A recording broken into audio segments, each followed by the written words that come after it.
kiyya si gaddisiisuu kiyya argeera abbaa kiyya iltitiya dooboottu boruuntu medhiitu naaf araarami hin beeka akkatiina jaallattu. Ohoo araarri kee ohoo gaarummaan kee narratti dhangala'uuti duuditiya oltu gaddisiiseera wayyicha hafuura kee lubbuuf lafeeti yaadii kee kulees.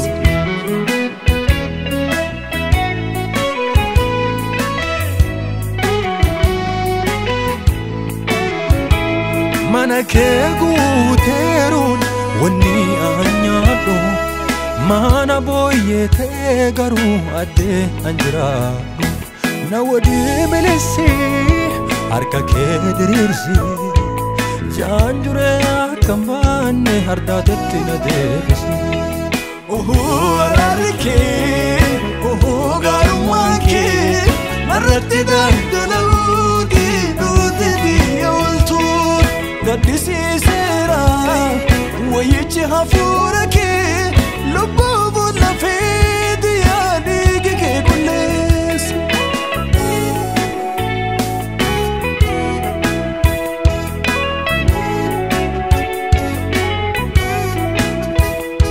Kunoo si filadheera biyya lafaa tuffadheeti jedhee dhaadadhe gaafasi hadha jaboon tiyyameeti. Cubbuun na bittee nagaa na dhoogattee diinillee jabaatee hagafiin na moo'atee nagaa foorri kiyya kakaleessuun meeti cubbuun na bitteetti hattuun na saanteetti kunoo jigeera wantee larkaan qabu qaalee abu'eera wamaa larkaan qabu. Ohoo araarri kee ohoo gaarummaan kee narratti dhangala'uuti duuditiya oltu gaddisiiseera wayyicha hafuura kee lubbuuf lafeeti yaadii kee kulees.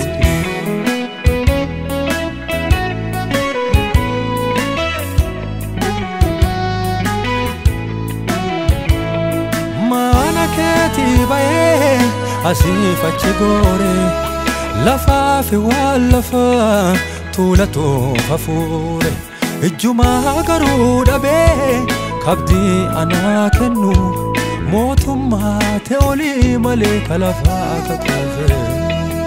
Ohoo araarri kee ohoo gaarummaan kee narratti dhangala'uuti duuditiya oltu gaddisiiseera wayyicha hafuura kee lubbuuf lafeeti yaadii kee kuleessuuti.